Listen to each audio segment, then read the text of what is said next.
Hello everyone, फिर से स्वागत है आपका बाइनरी ब्रोज में। और इस वीडियो में हम बात करने वाले हैं टाइप्स ऑफ कमांड्स के बारे में। कुछ डेटाबेस रिलेटेड क्यूरीज को देखेंगे, कुछ टेबल रिलेटेड क्यूरीज को भी देखेंगे। आई होप कि आपने इसके पहले इसके सभी वीडियोस को देखा होगा। अगर नहीं देखा है तो जाके ज़रूर देखना, क्योंकि बेसिक से स्टार्ट किया और बहुत आसान तरीके से समझाने की कोशिश की है। इस वीडियो में आगे बढ़ते और समझते हैं कमांड्स का है। तो कमांड्स का मतलब होता है जो हमें डेटाबेस के साथ इंटरेक्ट करने में मदद करता है, उसको हम कमांड्स कहते हैं। 5 मेन टाइप्स के कमांड्स आते हैं: DDL, DML, TCL, DQL और DCL। ये 5 मेन टाइप के कमांड्स आते हैं, जिसमें हम सबसे पहले DDL को देखेंगे, जिसका मतलब होता है डेटा डेफिनेशन लैंग्वेज, और जिसका काम होता है अपने डेटाबेस का स्ट्रक्चर डिफाइन करना, जैसे कि टेबल, इंडेक्सेस और स्कीमा हो गया। इसको डिफाइन करना है तो हम DDL कमांड्स का यूज़ करेंगे, जिसमें सबसे पहले हमारे पास क्रिएट, जिसका यूज़ होता है हमें टेबल और डेटाबेस को क्रिएट करने में। अगली कमांड है हमारे पास ड्रॉप, जिसकी मदद से हम डेटाबेस और टेबल को ड्रॉप करेंगे।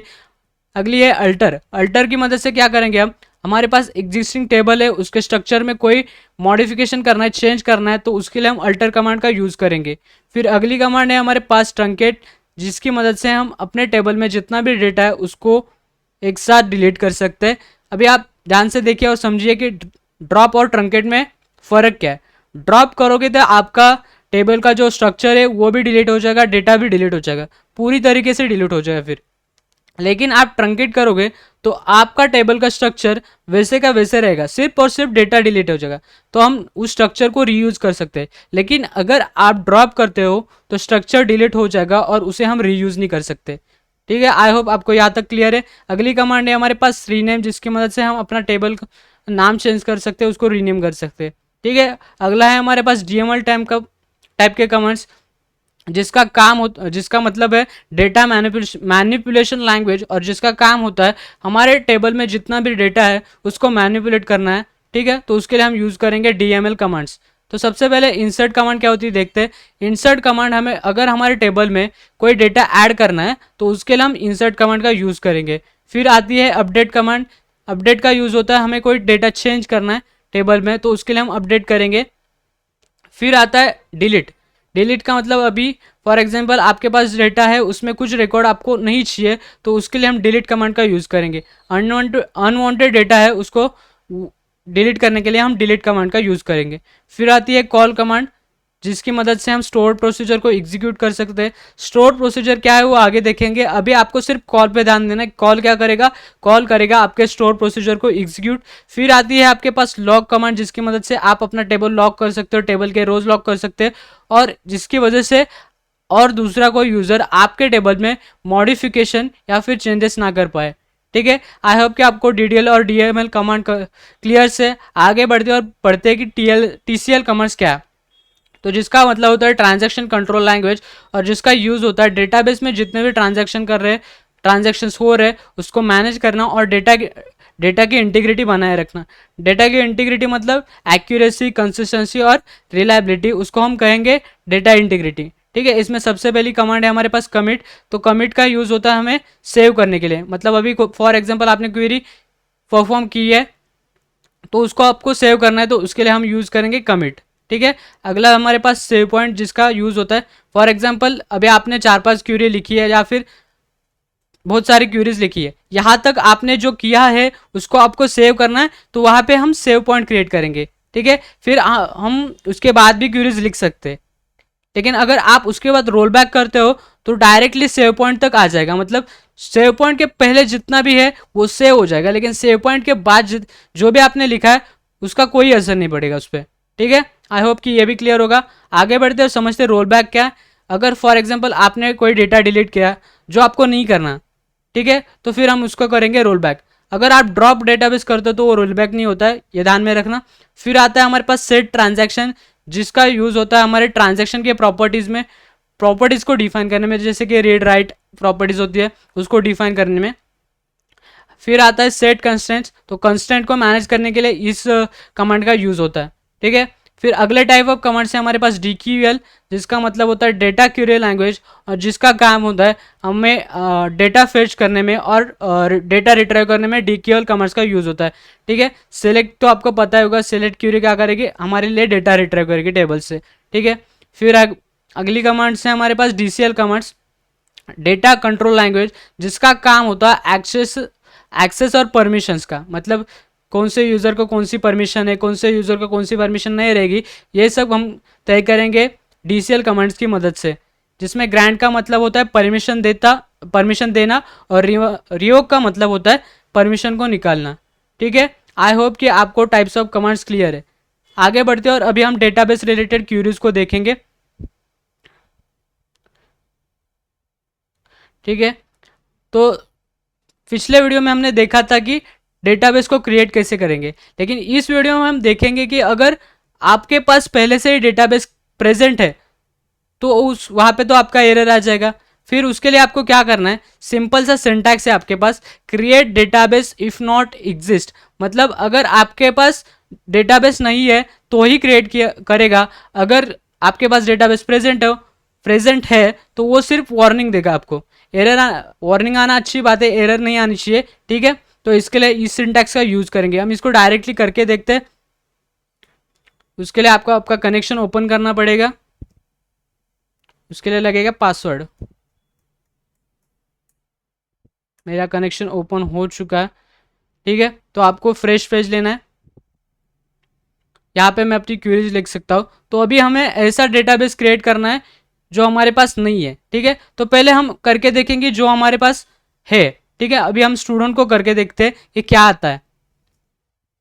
Create database if not exist student, क्योंकि स्टूडेंट हमारे पास पहले से ही है।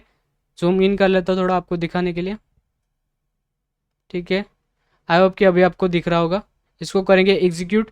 आप यहाँ पे एक्शन आउटपुट विंडो में देख सकते हैं, यहाँ पे एक वार्निंग आ चुकी है। इसका मतलब है कि आपके पास स्टूडेंट का डेटाबेस है, पहले से ही प्रेजेंट है, उसको आप क्रिएट नहीं कर सकते अभी। ठीक है, तो अभी हम ऐसा डेटाबेस क्रिएट करके देखते हैं जो हमारे पास नहीं है। तो हम बैंक का क्रिएट करके देखते हैं। इफ नॉट एग्जिस्ट, फिर लिखेंगे बैंक, इसको करते हैं एग्जीक्यूट। अभी आप यहाँ पे देख सकते हैं एक्शन आउटपुट विंडो में यहाँ पे ग्रीन टिक आ चुकी है, हमारी क्वेरी रन हो चुकी है। अभी हमारा डेटाबेस क्रिएट हो चुका है। उसको देखना है तो सिंपली आपको स्कीमास को रिफ्रेश करना पड़ेगा। आप यहाँ पे देख सकते हैं बैंक नाम का डेटाबेस आ चुका है। ठीक है, तो आई होप कि आपको समझा होगा कि इसका यूज़ क्या है। ये आपके लिए कंपलसरी नहीं है, लेकिन आपके इन्फॉर्मेशन के लिए मैंने इस वीडियो में इसको ऐड किया है।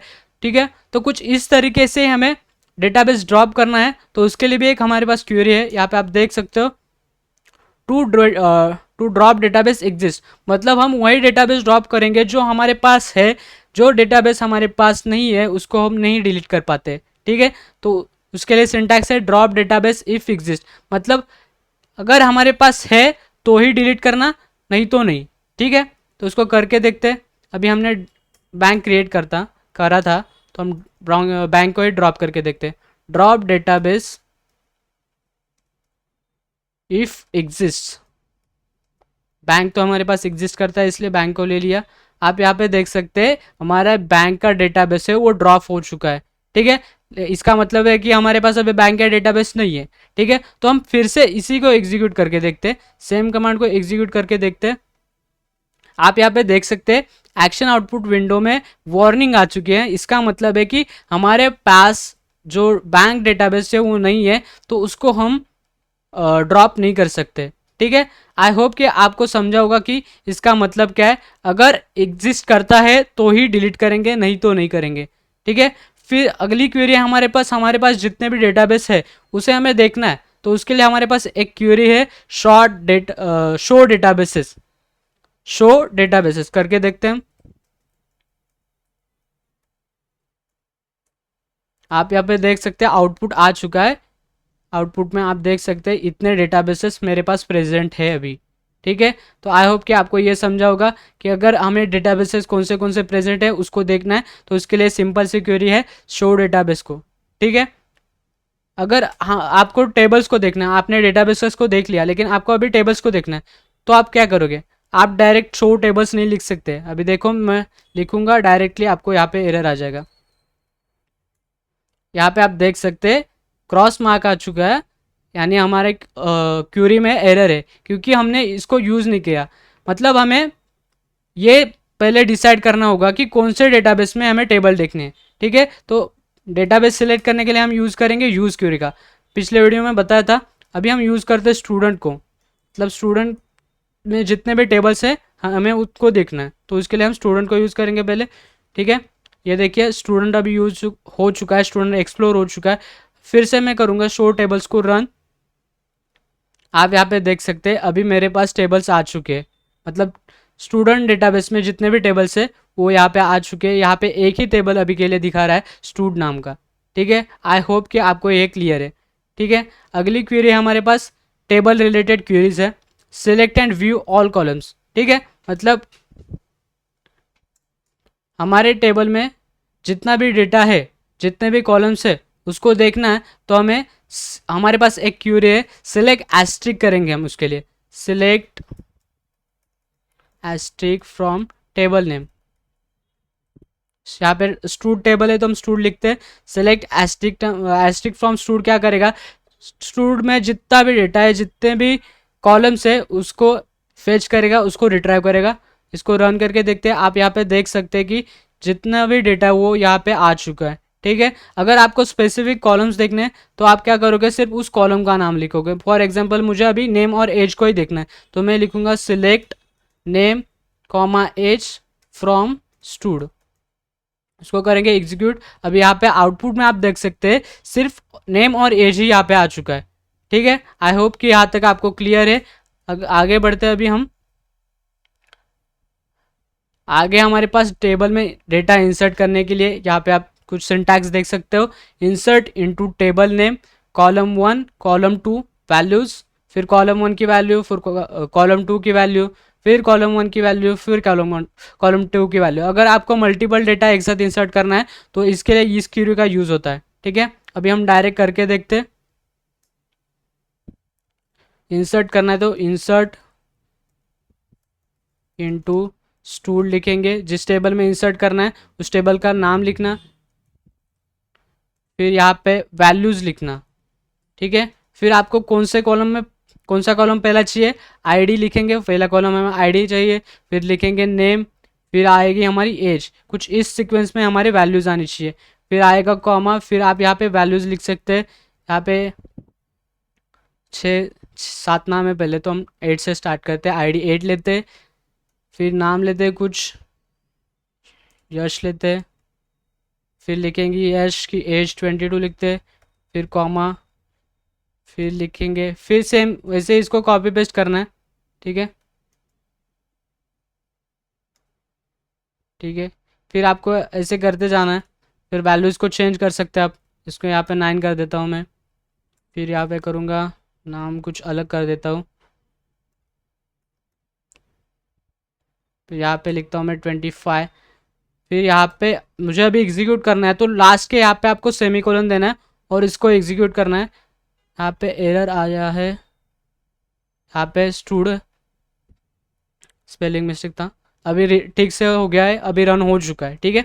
अभी हमको वैल्यूज़ देखनी है अभी जो हमने इंसर्ट की है, ठीक है। तो उसको हम सिलेक्ट करेंगे, रन करेंगे। अभी आप लास्ट में देख सकते हो जो मैंने इंसर्ट किए थे वो वैल्यूज़ आ चुके हैं, ठीक है। कुछ इस तरीके से ही आपको सिंगल वैल्यू मतलब सिंगल रो इंसर्ट करना है, तो उसके लिए भी एक सेम साइज सिंटैक्स है, इंसर्ट इनटू स्टूड, फिर आएगा आपका वैल्यूज़, फिर आपको ब्रैकेट, फिर आपको जो भी वैल्यूज़ लेने हैं, पहले आईडी लेना है तो हम 10 लेते, फिर लेते कुछ नाम लेते इसको कॉमा, फिर आपकी एज आएगी, एज 22 लिखता हूँ, फिर कॉमा, फिर इसको सेमीकोलन देना है, फिर इसको एग्जीक्यूट करना है, ठीक है। यहाँ पे देख सकते हो नीचे एक्शन आउटपुट विंडो में ग्रीन टिक आ चुकी है, हमारी वैल्यू इंसर्ट हो चुकी है। इसको भी देखना है तो आपको सिंपल फिर से सिलेक्ट करना है, सिलेक्ट एस्ट्रिक फ्रॉम, और इसको एग्जीक्यूट करना है। लास्ट में आप देख सकते हैं वैल्यू आ चुकी है, इंसर्ट हो चुका है, ठीक है। तो आज के वीडियो के लिए इतना ही था। आगे के वीडियो में हम बहुत सारी इंटरेस्टिंग चीज़ें कवर करेंगे। आज के लिए इतना ही, थैंक यू।